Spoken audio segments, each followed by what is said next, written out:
All right, so welcome to our April HMIS users meeting and our agenda today.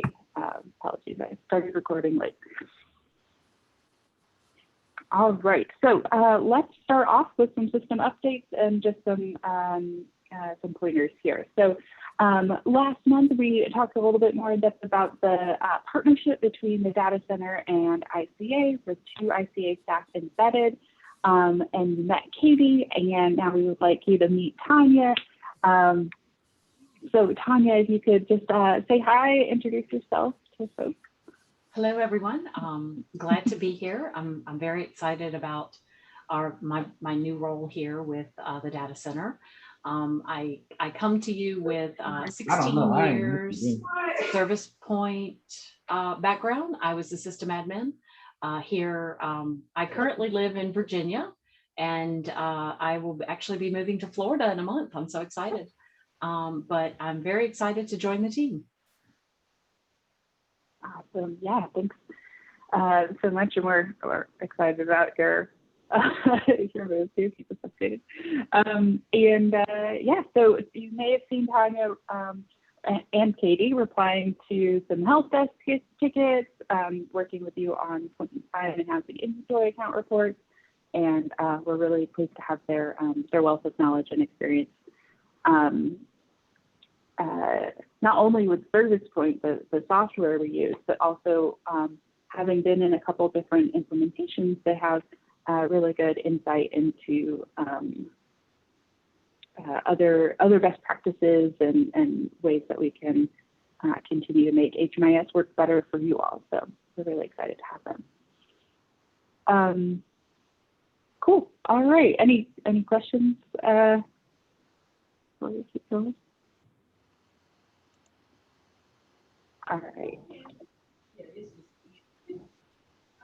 Cool. And if you could remember, if you're just joining us, to mute yourself with *6 on the phone, just to cut down on that background noise, that'd be great. And then you have complete control.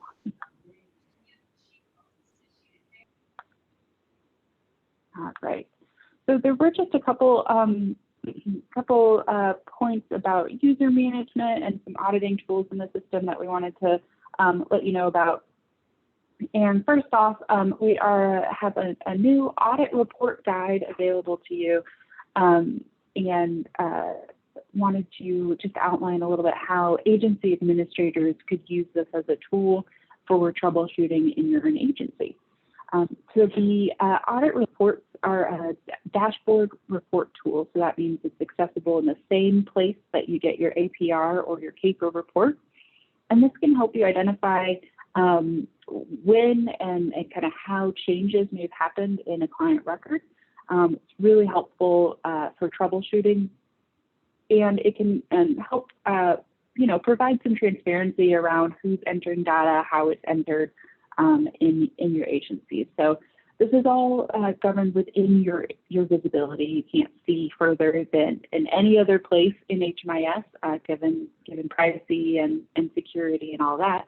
But this can really help figure out who's entered data, how's it entered, and then you can move forward with constructive, supportive conversations around what's going on and maybe figure out what happened. So we do have that guide there. This is located on the training and knowledge page of our website, ncch.org/HMIS/training. Let me see if I can pull this link for you. Nope. Okay. I will drop that in the chat a different way. Yeah, so that's where we list all of our PDF guides, so that you can have kind of go-to resources for your HMIS questions. And just as a little peek, this is just available to agency admins, but I want to give you just a little peek at what it can produce. So the generated report can give you some details around a client or around clients in your project. And so you can see the columns here. They look at the date and time that something happened, the entity, meaning was it a client or was it a provider change. Mostly we'll be looking at clients. And you can actually narrow your search to a specific client. So here I have a fake client, Friday Carey, and we're running an audit report on Friday's profile to see who changed what. And so that action allows you to see if something was created or something was just read or accidentally deleted potentially, and what was changed. I will say that the name of all the targets are not always the easiest to understand. You can see some of them as like DA record set, like what does that mean? But you can definitely see that questions disabilities, that identifies the sub-assessment. And so you can definitely pull out some really useful information just with your knowledge from entering data in the system. And then it also identifies by user and what their EDA was when they were doing that. So this can be really helpful in just figuring out if there was a problem with EDA when data was entered. That can definitely be helpful, and it helps me to sometimes figure out what order something happened. You know, when something's deleted, it disappears completely, but with this tool, we can see, oh no, this was accidentally deleted, and figure out where to go back to troubleshoot that.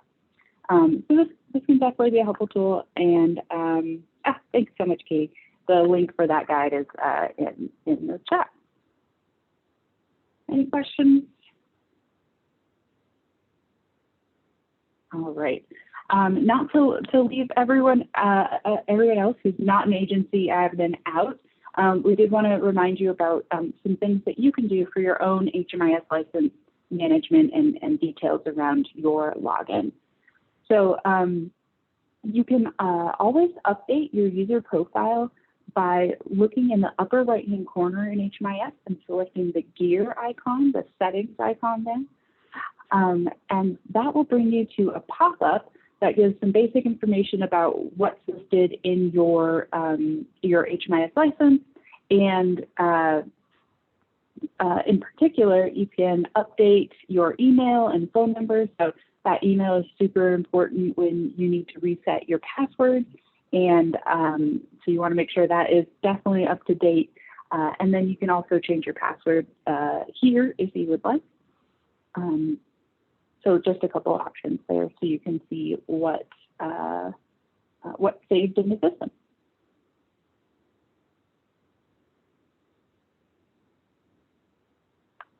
All right, any other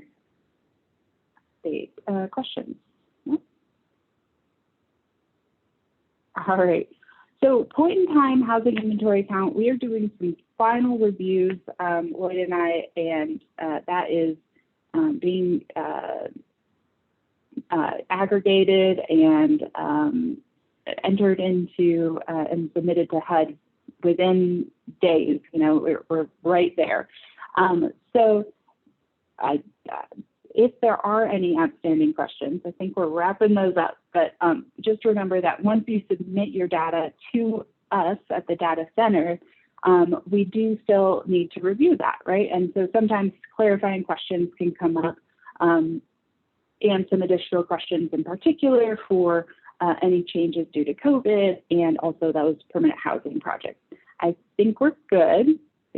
There, but wanted to just let you know that if there's any questions that come up today through some reviews, please prioritize those responses so we can get that submitted and turned in. You know, we're doing this really thorough review of the point in time and housing inventory count on that one night, January 27th, because we have to account for every single client that was experiencing homelessness, accessing services for that night. And so we're doing this review, so we're submitting what's accurate and complete to HUD, and so that we don't have to come back with questions in June or July when HUD is reviewing that data. So really appreciate all of your hard work in getting back to us on that, continuing the conversation with those different reviews, and making sure that we submit what is accurate.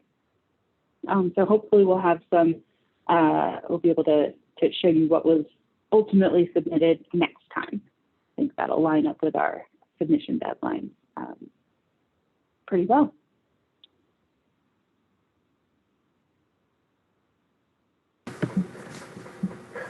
Andrea, thanks. I could add that we are scheduled to make a report about the 2021 point in time count to Durham's Homeless Services Advisory Committee next Wednesday, April 28th.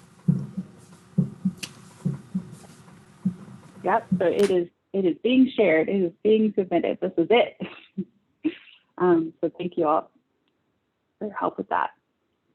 And I know it's been a journey, right? It's we are finishing up 3 back-to-back big federal reporting seasons, right? With the LSA starting back in September, October of last year, moving into system performance measures that were submitted in January, February, and then with this. So we really appreciate the marathon that has been happening alongside a global pandemic. Want to acknowledge that and really thank you for all of your responsiveness and help getting HUD some information to better understand, you know, what's been happening with folks and their experiences during this emergency. All right, let's pause just a second and do a little quiz. So before we go into a little bit of training here, just to make sure you're all still with me, putting up a quiz. Sorry, a poll. It's not a quiz. There's no right. Well, maybe there's the right answer, but there's no grading on this. Just want to check and see, what do you think is the best kind of barbecue? No matter if you're carnivore, herbivore, omnivore, you probably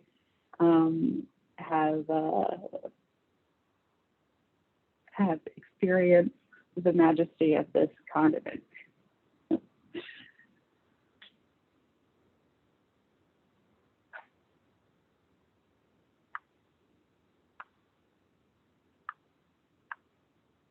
All right, they're coming in. We'll give you just a few more seconds. It's a battle right now. It's a battle. I can't show you until I close it, but all right. Okay, I'm gonna end it and share the results. My goodness, y'all are traitors. Non-Carolina barbecue wins with this group, which I'm very surprised about, but that's okay. I also like all sorts of barbecue. So maybe, is that Missouri that's pulling for the North Carolina? Kansas City. Kansas City. All right. Wow, and no Western. I'm very surprised. Okay, cool. Well, thank you for indulging in that and learning more about us. I guess I got to go to Kansas City now. All right. Well, let's keep us moving here and think about some training and refresher for disability in HMIS. All right, so we are starting with what is the definition. This is our foundation for what HUD defines as a disabling condition to be recorded in HMIS. And so there are 3 different options here for qualifying as a disabling condition. The first one is a physical, mental, or emotional impairment, including an impairment caused by alcohol or drug use, post-traumatic stress disorder, or brain injury. And then there's these follow-up questions that this is expected to be long, continuing, and indefinite, that this does impede an individual's ability to live independently, or could be improved by more suitable housing conditions. So those last 2 sections are really about, you know, remembering that HUD is the housing department, right? And so we're really looking up for disabling conditions that have maybe contributed to housing instability or could, that definitely could be supported better through suitable housing conditions. But this isn't quite those daily living activities. It's more about being able to maintain housing.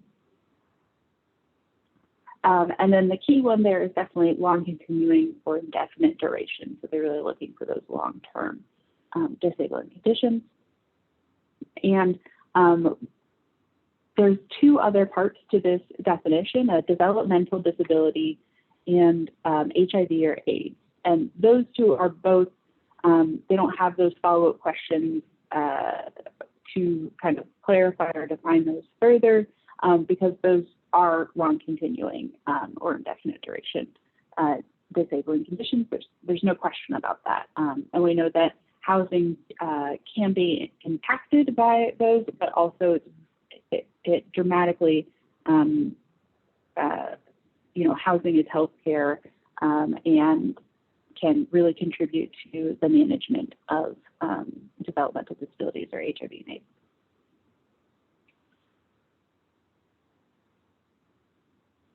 All right, so any one of these three qualifies as what HUD is considering a disabling condition. Now, with that robust definition, that very technical definition, it definitely brings up the question, well, how do we prove this? How do we document it? And for HMIS, documentation is actually not necessary.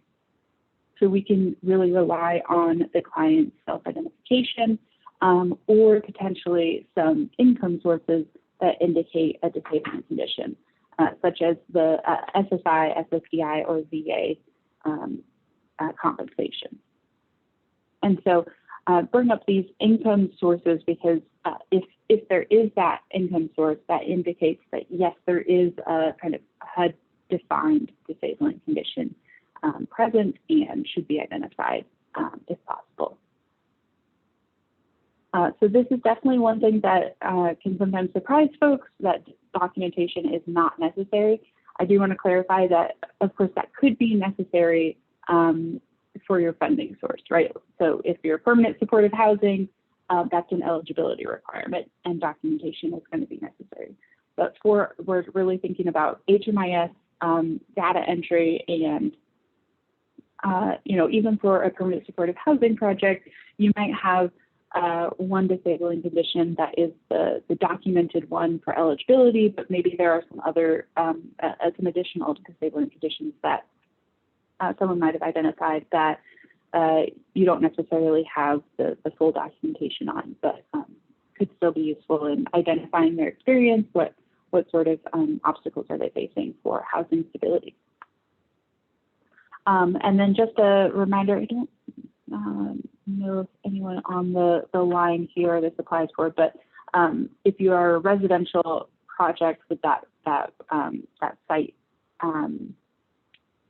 based, you want to make sure that collecting disability is separate from the admission process.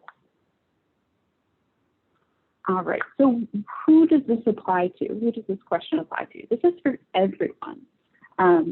Disabling condition needs to be asked of all of our clients, so or their parents, right? Not the little ones, but we do need to be collecting that on children, on adults, on spouses, everyone in the household. And this can be entered in HMIS at a few different data collection stages. You're primarily going to be doing this at project start, though, at the beginning, at intake, when you're first meeting with the client, they're first being enrolled. Yeah, so you really want to make sure that at project start, this is accurate. And there are two main pieces to entering this. The gateway question, it's a general question around yes or no, does the client have a HUD-defined disabling condition? And then there's questions around the specific condition. And so we want to make sure that that all of the pieces to this element are responded to.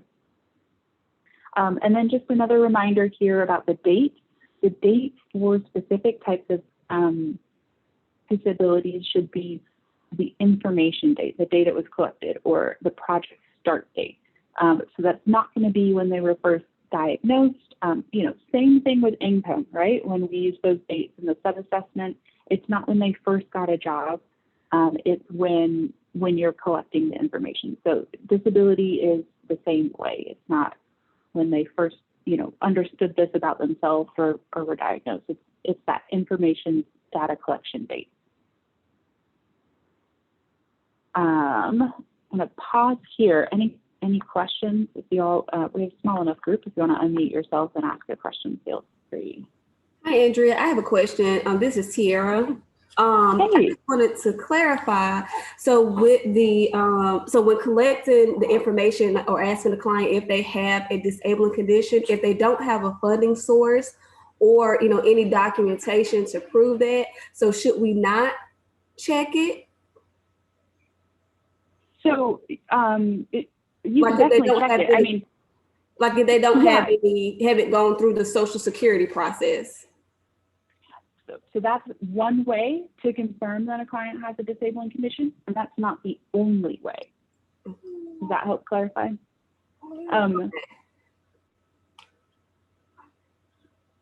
It's yeah.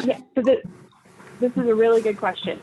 So when you're collecting information for HMIS, documentation is not necessary. So and apologies, I'm getting a lot of background noise. But the documentation is not necessary. So it can be helpful, right? If the client does have documentation of the disabling condition, that makes your life a little bit easier in terms of collecting it, right? And knowing what to collect. But potentially, this conversation and this question for HMIS could lead you down a road for getting or applying for Social Security, right? So there's definitely other uses, but for the data collection in HMIS, documentation is not necessary, although it's super helpful. Let's see, Lloyd, did you want to add to that? Well, I thought, Andrea, I thought you said that if a client self-reported a disability, we count that. Yeah, exactly.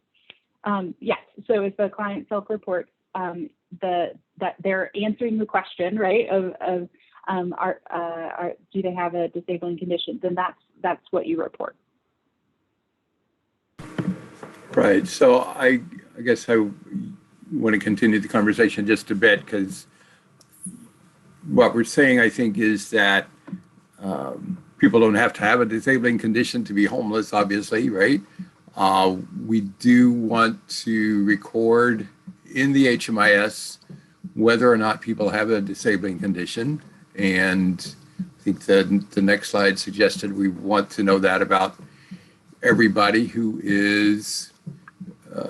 has a client record, right? So all clients, we want to clarify whether or not they have a disabling condition.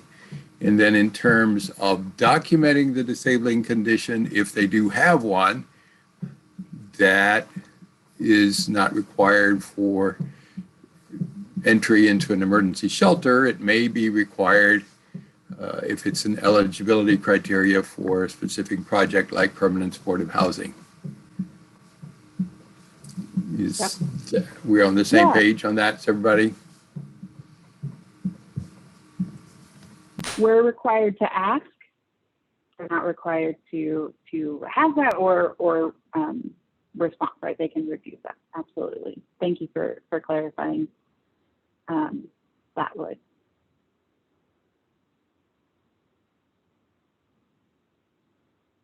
Ricky has a question in the chat. Yeah, I see that. Tiara, did I answer your question? I just want to check in and see if that made sense. I think so. I guess what I took from it is that maybe because I know if they apply for a permanent supportive housing voucher, like at some point we'll need some type of proof or documentation. So I guess if they self-report at project start that they do have a disabling condition but have not gone through the social security process, then I guess as a case manager, that's one of my goals to start applying.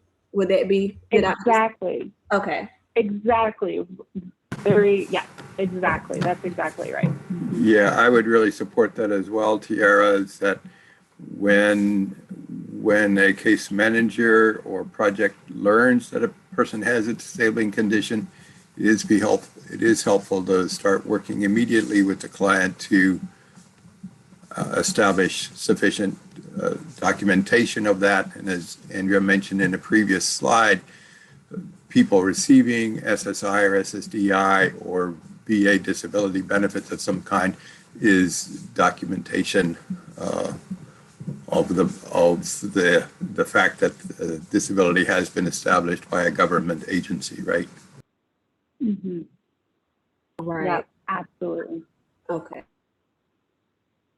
So we just want to, for our non-PSH folks, for our shelters and transitional housing and rapid housing, we want to separate the question of documentation from the HMIS data collection and data entry for disability.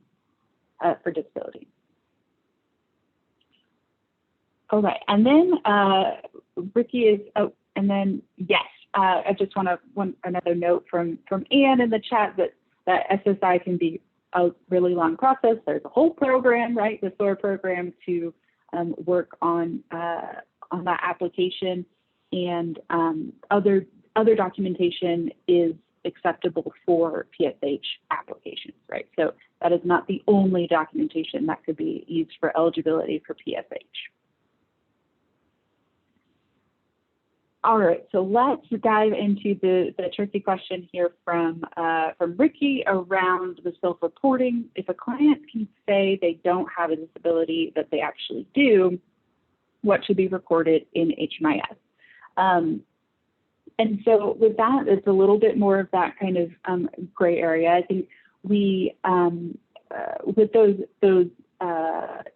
if you have that documentation on file, if you have that income, if they identified that income, then you can record that disability. I think the question is when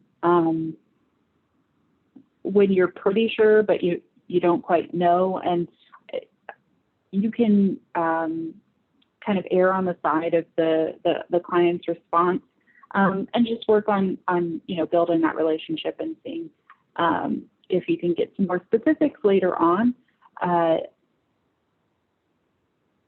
So I think that is just like it's a tough question. It's a tension there, and you can use your income documentation to help support that data entry, but there's still kind of a grounding of the client's response here. If you learn later on that a client has a disabling condition that they had at start, you're going to want to update that at the start. So the gateway question does need to be modified at start for that kind of data correction piece, right? Of like, they had this disability. They have this disability. So it is for this particular question about, okay, you learn something later on, you're really going to need to go back to the start for disability because of how the can you hear me? Questions and reporting work. I can hear you, Ricky. Oh, Hi. okay. So is disability only one where we would go back to the project entry and change the gateway question if we found out later? Like, yes, it's absolutely confirmed John Smith does have a disabling condition. So we want to recognize that. Is the we want to recognize. gateway question, the only one we would go back to the project start date and change if it was initially no to yes. I think I'm hesitating to say the only one. I think what you're asking is of the 4 main sub-assessments. I think that's what you're asking of, between disability, health insurance, income, and non-cash benefits. And in those 4, the disability is the one that you would really definitely need to update at start. I think that there's always this timeline in HMIS, right, where we want to make sure things are accurate as of the collection date. And so if you ever learned that income was inaccurate at project start, it could be appropriate to update that for the intake, right? Like, but it's very essential for disabling conditions, if that makes sense. Because of the nature of disabling condition, it's long continuing, indefinite duration. It doesn't really change. It shouldn't. And if you do come across a situation where you're like, no, this person did not have a disability at the beginning, and then definitely did, I would love you if you sent us a quick email about that to continue an ongoing conversation with us. But their instructions right now are really to update that on the start. And that's like a little bit, we've leveled up here a little bit, just for the troubleshooting conversation, just to clarify for folks. So this is really about troubleshooting if something changes later on. Yeah. Really good question.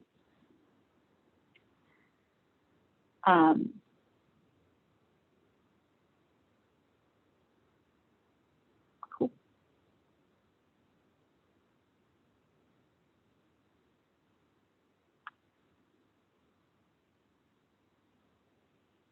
All right, so quick look at the paper form here. So we're kind of talking through, what does disability mean? What are the different components of the definition? What are we asking of the client? And the paper assessment form is meant to be a tool that can help you with that conversation and record the information that you're going to need to enter into HMIS. And so what we have here is just the gateway question of, does the client have a disabling condition? That's the overall yes, no, does it meet the definition? And then we do need all of those specific disability types to have a response as well. And if there's a yes, if there's an identification of a type of disability, then we need to make sure it meets the definition and respond to determination and this long continued and indefinite duration question. So let's keep going with that and kind of break it down in HMIS. Oh, do you have a question?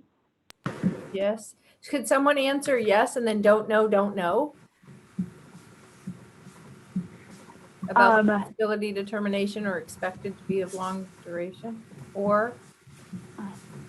Yeah. Let's go through the pieces if we have all of the information, and then we'll go through what pieces make sense if someone refuses or doesn't know. So Andrea, on the start date there, if they say yes, they do have disability, and they say, for example, it is drug abuse, disability determination, it has been established.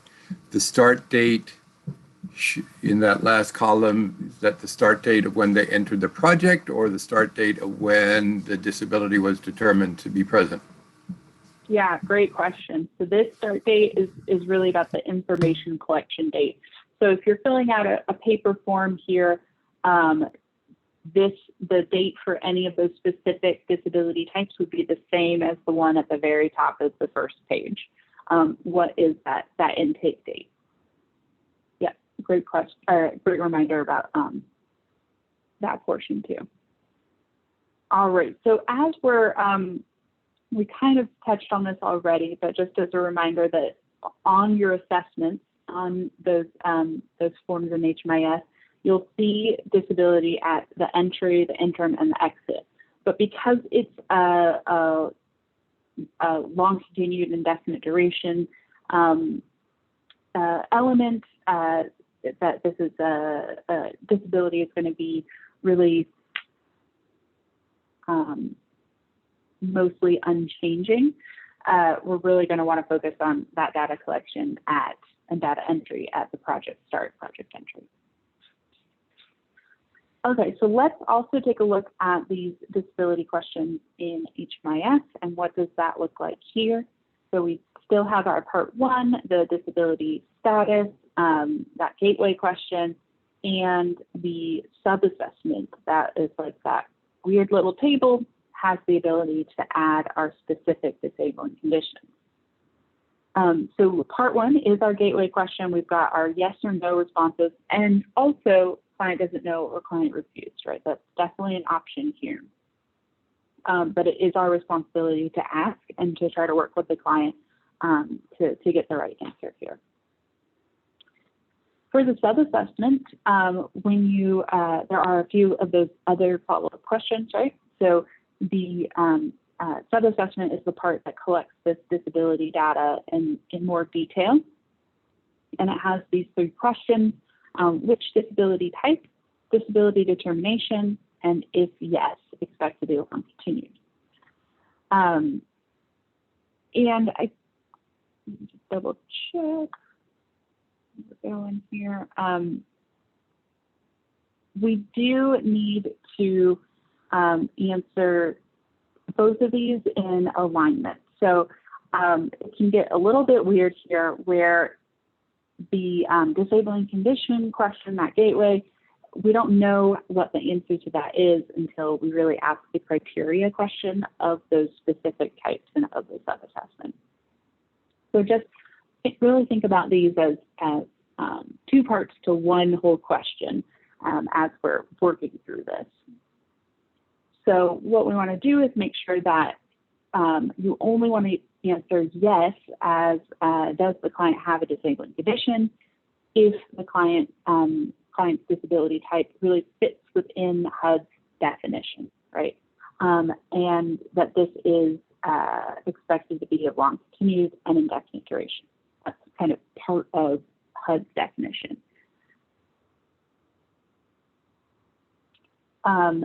So let's look at a client example and how we could collect this information. I think one other piece to remember is where disability determination is really focused on does the client's disability fit with HUD's definition. So determination is it's a very serious word, right? Like it's very close to documentation. It can give the impression that it's something kind of more official than it really is. What they're really asking is, does this meet HUD's definition? Yes or no?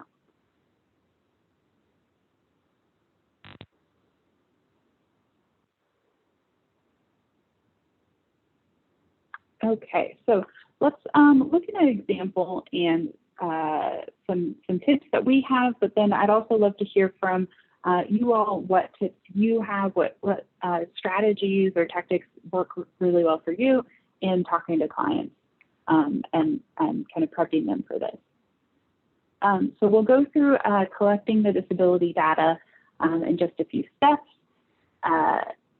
and work with the client to make sure that their disability is meeting the definition from HUD. So one thing we suggest and what we've heard from you all is that it's helpful to prep for these sensitive questions and give the client a heads up that, okay, we've been talking about maybe household makeup, but now we're going to ask about some more sensitive questions about disabling conditions. It's always good to give folks a little bit of a heads up in that conversation. And then it's helpful to define what we're talking about. So when we say disabling condition, we really mean that this is an impairment, brain injury, or chronic health condition that's expected to last a long time, indefinitely, or and substantially limit a person's ability to live on their own. So kind of thinking about that kind of shortened definition to try to help it be a little bit more understandable, a little less technical than HUD's formal one. And then from there, you can kind of give examples of the different types of disabilities. So when it comes to disabling conditions, we're using in these categories of physical, chronic health conditions, HIV/AIDS, developmental, alcohol use, or drug use, both alcohol and drug use, or mental health issues. And so if we're able to define it like that, then we can ask, do any of these conditions, or do you have any conditions that fit into these disability categories? And the client can maybe respond, yes, a mental health issue. Andrea, Ricky. can I ask a question? Absolutely, yes. So sorry. So can you go back 2 slides? Okay. Mm-hmm. So I think I was like jiving with this kind of scaled down definition until like that last part, where it substantially limits a person's ability to live on their own. Like I think people can hear that and have a reaction to it and become defensive and be like, no, I live on my own, and wouldn't, be jumping up and down to say, I definitely have that, right? And so maybe there's a way to say it like, it's an impairment, blah, blah, blah, that affects your daily life. Like, I feel like maybe that's a little bit softer than ability to live on your own. But, I think it's going to be the case manager kind of getting a feel for the client, building that kind of rapport. But like that last part there, harsh. And so just suggesting like a language change, like, do you love it. Love that it. affects your day-to-day living? And sorry, go.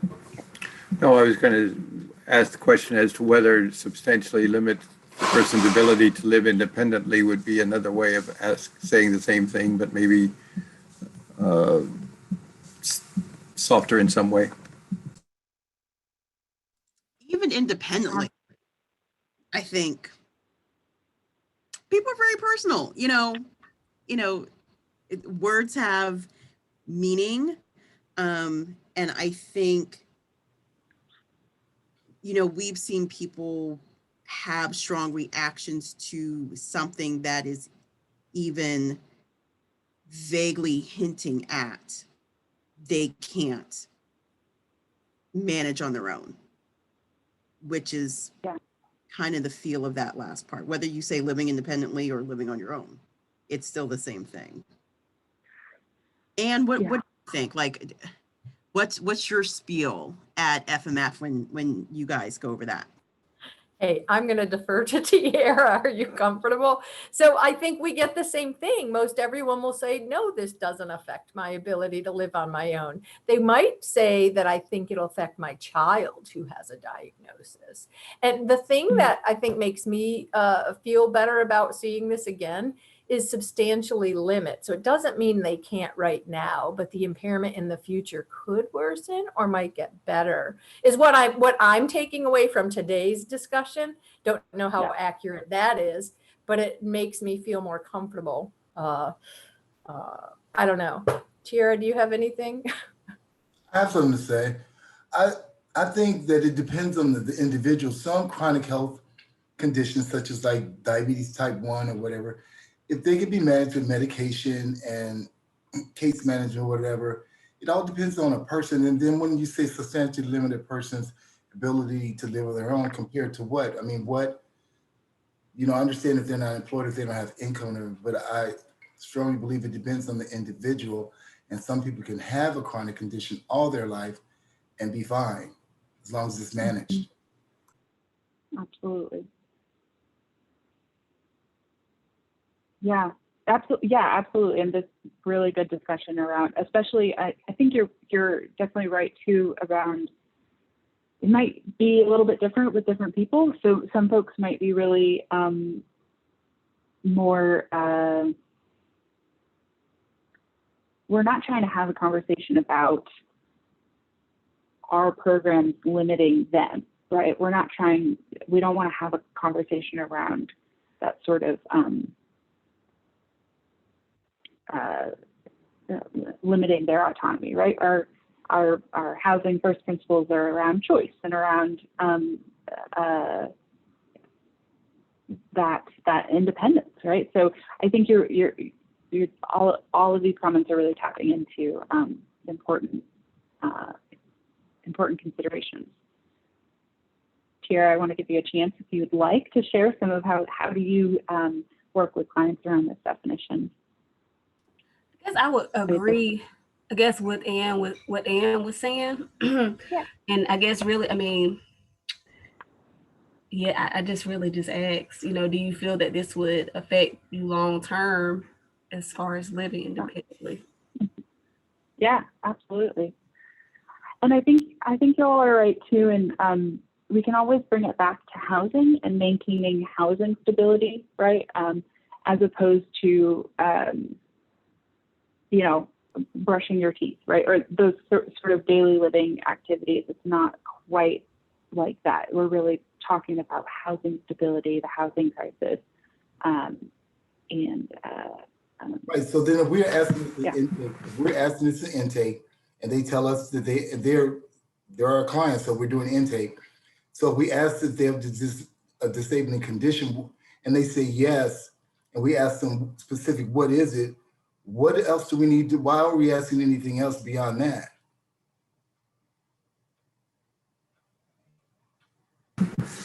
Well, I think as Andrea suggested, we want to get a sense for whether it fits HUD's definition so that we have clarity as to whether or not the person might need be a candidate for permanent supportive housing or other kinds of HUD assisted housing.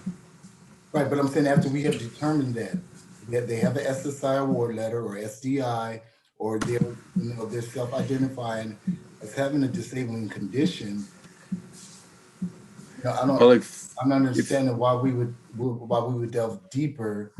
If they have the documentation, we don't need to delve deeper. I think it's more of an issue of when there isn't documentation present and you're trying to establish whether or not the disabling condition meets HUD's requirements, right?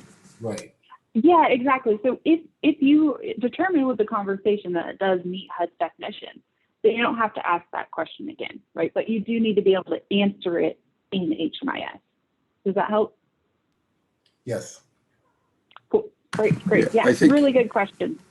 Yeah, I think, if people want to avoid the issue of does it substantially impact a person's ability to live on their own, another way to work with it is to ask the person, I think, so how does this impact your life, right? What and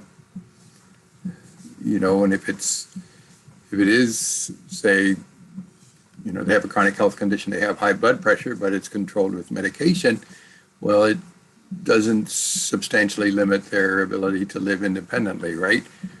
On the other hand, if they have a mental health condition that is challenging for them to manage consistently, they might say, yeah, I really struggle with that, right?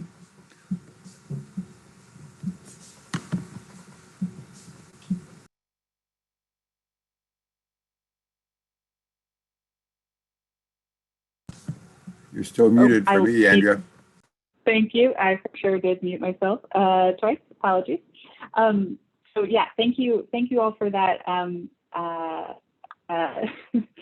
that discussion. I am laughing because I'm actually looking at a mug that says you're on mute, so it was already telling me that I was muted, but I didn't get that subliminal message.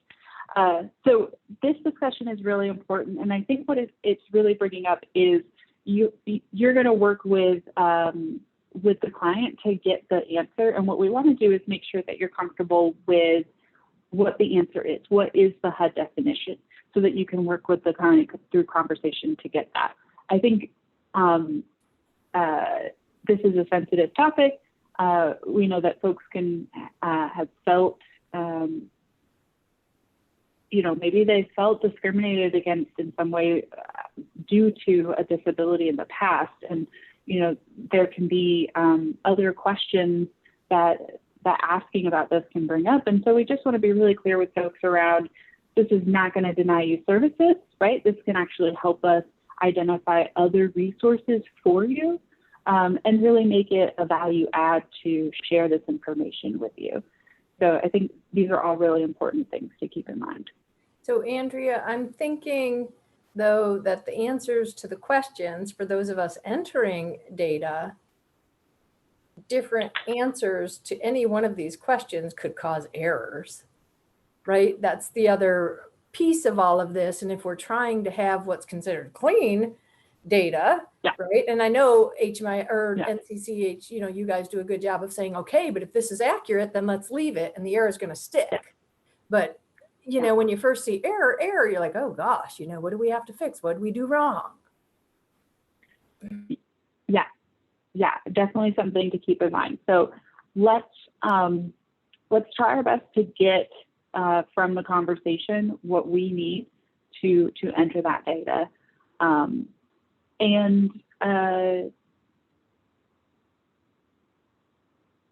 So let's continue talking about that, and then we'll think about what are some of the common issues and how to avoid that. And I think another thing you're pointing out, and that's really important, is the data collection impacting the data entry. We want to really unite those. Sometimes we're not the person that is collecting the information if we enter it, or vice versa. And so we want to make sure that at your agency, your folks that maybe aren't on this call that are collecting the information know what you need to get into the system and what will look weird or inconsistent. All right, so we are just kind of flowing past this conversation guide into some really good discussions around how to get this, but just want to, where we were was talking about the disability type and really trying to get that specific kind of category of disability, which can help inform the conversation around, does this meet HUD's definition? So in this example, we're asking this follow-up question so that it's clear that their mental health issue is expected to be long or indefinite duration, impacts their ability to live independently. And this might happen earlier in the conversation for you, or it might be this last follow-up. It's about, can we answer these questions from HUD's perspective? So can we say what the disability type is? Can we say, is it expected to be long, continue, and indefinite duration? Can we answer the overall question, does the client have a disabling condition? And so from this conversation, we can say, yes, a mental health problem has been identified. So based on this information for our client around a mental health problem, let's show the data entry specifically. So first off, we want to indicate that the client does have a disability with that gateway question. Yes, we're going to answer yes here. And then we're going to get into the sub-assessment portion, that kind of table portion below. And here we recommend that you add the affirmative, add the yes responses to make sure that's good and entered correctly. And so you can click add, and then when the pop-up appears, identify the type of disability that has been identified. And you'll have your list of all of those disabling conditions there. Once you've identified the type, you do still have to confirm, yes, I'm saying yes for this disability. And that's all the disability determination is looking for. It's just, is it for this type, are we meeting the HUD definition? yes. And so you'll want to respond yes there. Again, this is not that you have documentation. That's a separate kind of conversation. And then you do want to continue to the next question. If yes, expected a long, continued, indefinite duration. If the client has a disability, then this response should be yes. And this is one question that specifically the point in time count reports look at, whereas some of the other reports look a little bit differently. So we have some questions come up during that process. All right, so all three of those questions are going to get to, okay, yes, this client is going to be counted as having a disability. And then there is that start day question in the pop-up, and we want, if we collected the information today, then we should use today's date. It's whatever the date is for that data collection stage, intake date in particular. And then save, of course. If you click save and add another, then you can add another yes response. I recommend you only use save and add another if there is more than one disability. We don't want to forget HUD verification. So HUD verification does matter. If sometimes you have to scroll to the right a little bit in order to see the HUD verification. So just keep in mind, if you, depending on your aspect ratio or how far you're zoomed in, make sure you're getting that HUD verification with the red triangle. So here in this example, in the steps we've taken so far, we have the gateway question set to yes. We have the mental health problem identified and set to yes with that determination, but we still have this red triangle. So we have to take a look at that and make sure that it turns green. Green is good. When you open up HUD verification, what we're doing is we're confirming the response to all of the other disability types. So just like on our paper form, where it had each of those disabilities listed out, we are going to have to enter that into HMIS. And so this is the place, HUD verification is the place where we respond to all of those types, including the no's. And you'll want to fill in those radio buttons, and just remember that your yeses will already be selected, it'll be grayed out, so you can just focus on completing the no's. Okay, so let's talk about those data quality issues. What we see commonly is yes for the disability gateway question, but then nothing entered at all for the type of disability, and that is going to cause issues. So we do need to make sure that HUD verification is done for that. If someone says yes, but then won't identify the type, I think that may be a conversation that needs to be revisited, right? Maybe for right now you're adding the don't know refuse for the type, but you might need to come back to that because this is not going to make sense, right? If someone can identify, yes, I have a disabling condition, then we would anticipate that there would be one of those qualifying types that could be also identified. And so, it's the client has the right to say no, but I would suggest following up with the client and continuing to build that relationship because if you don't knows, it's going to cause issues and cause questions from the data center. Another issue that we see sometimes is a mismatch between the gateway question and the sub-assessment. So here we've got a disabling condition that says a no, but we see a yes in the sub-assessment. And so this doesn't match. And reports get confused, data center gets confused, you get confused about what's the real answer here. Does the client have a disabling condition? So you want to be careful about that and make sure that if there's a yes for one of those types, that the gateway question is set to yes as well. No, because sometimes Okay, good tell me about it. they have become disabled. Like, let's say when they entered the program, they legit didn't have one. Like, let's say it's rapid rehousing where like you don't need a disabling condition, right? But like they became blind, like while they were enrolled. Something happened, you know, do that interim update, they are now blind. They weren't when they came, but they are now. So if we're trying to have the record match what is actually happening with the client, I think in some instances, there could be discrepancies like that. Agreed. I agree with you. HUD does not agree with you. So, and I'm sorry about that. We've fought with them about this a little bit. So let me know when that happens.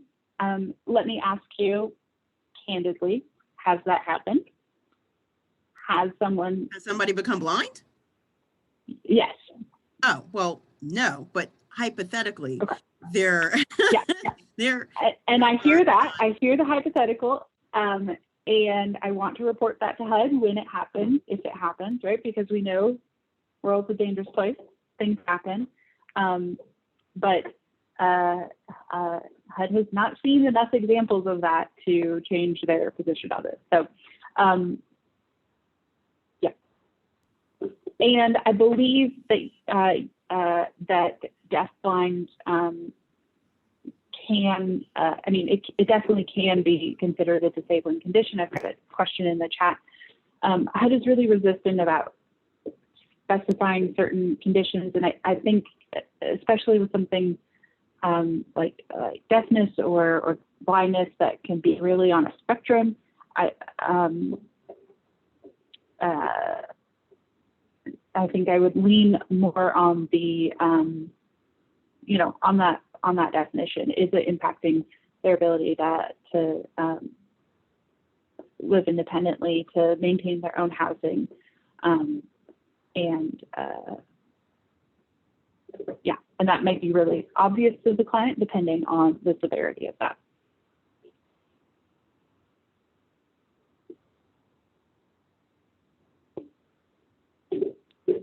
Cool, thanks.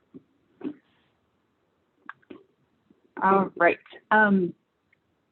So the other thing that we've seen, particularly in PIT count, is if 2 out of the 3 questions are responded to in the sub-assessment, but that doesn't quite give us all of, all the parts of that definition. So because of the if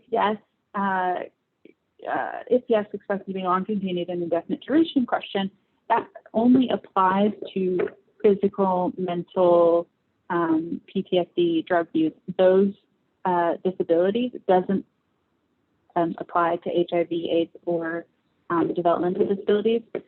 It's not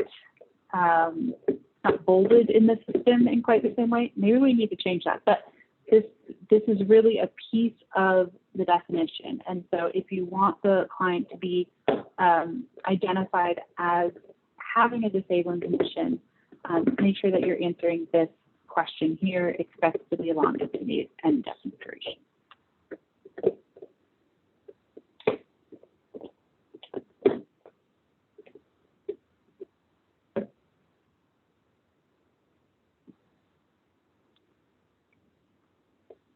Okay, so how do you know if this has or hasn't happened? You can run a couple different reports. A good one is the A19 ART report, previously known as the 640 data quality framework. That identifies issues with the disabling condition. There's a corresponding very similar table in the CAPR or the APR that also identifies issues with disabling conditions. So those are really good data quality reports for this. Both missing and inconsistent data will be identified there. For our shelter and transitional housing projects, you can also use the 630. So when we were passing those along, you may have seen us send you back some comments around this tab there's a disability detail tab, and it really clearly identifies the gateway question in column D, the type in column E, and the if yes question in column F. So that can definitely be a helpful tool for identifying those as well. Okay, I really appreciate the robust conversation we've been having. Are there any other questions or notes on disability? And did I answer all the questions that I had put a pin in? Let me know if I didn't get to those.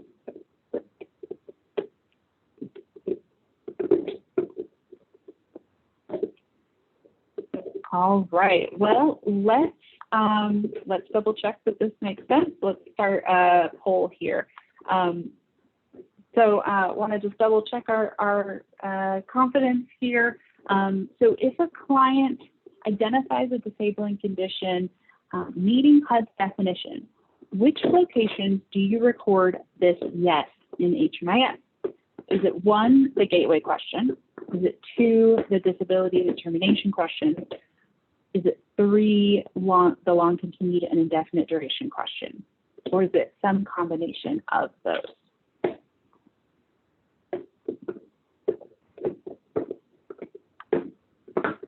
Where would you respond yes?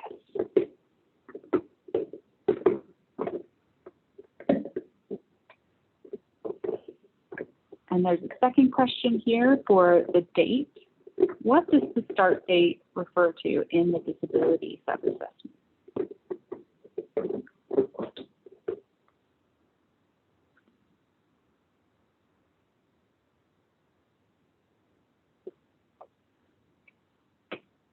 So our first question is, where do we respond yes?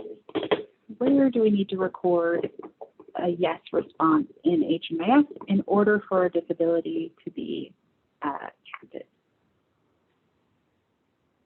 Is it 1 place? Is it 2 places? Is it 3 places?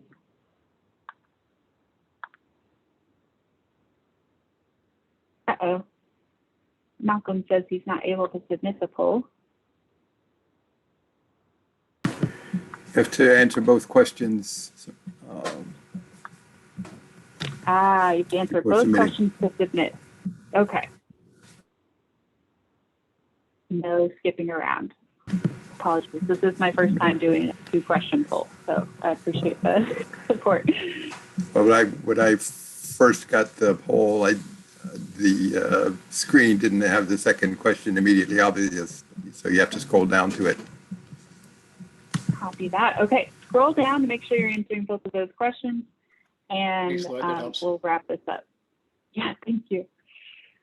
All right, great. Okay, so we're going to end polling and share the results. So we are, the winning question is correct. So for this number 1, the scenario where it does a disability need to be recorded, it does need to be recorded in all 3 places: the gateway question, the disability determination, and the long continued and indefinite duration question. And then secondly, we are 100% right on the start date, which is great, when the client was asked the question at intake. So just we'll just remember all 3 of those should be responded to. Okay, thank you all so much. Let's think about what is next. So very exciting. Point in time. It was January 27th. It seems like ages ago. We are wrapping that up. All of your corrections were due March 26th, and I think almost all of those are in. And then Lloyd and I will be working on making sure that is submitted. As there are some final reviews, there may be some additional questions, but I think we're looking really good. Our next HMIS user meeting is May 27th, and then June 24th after that. And one thing I want to point out that isn't on here is other deadlines, right? So we are in a little bit of a gap for federal reporting, which is really nice. You may have your own deadlines for other items, of course, and other funding sources, but we do have a bit of a break for our federal HMIS reporting season. So thank you so much for that marathon. You have crushed. We'll be back next month with some information around what was submitted and what does the community look like on one night of the year. You can always reach out to us at the data center at our help desk email. It's the best place, hmis@nccdh.org. Yeah, really appreciate the thoughtful discussion today. And, I think HMIS can be really complicated. And so we're just working to support y'all with the, best, most complete information possible to best represent and show what our clients are experiencing. So really appreciate your journey towards that that accurate database in the future. So thanks for engaging in that with us today. Any other questions or comments before we go?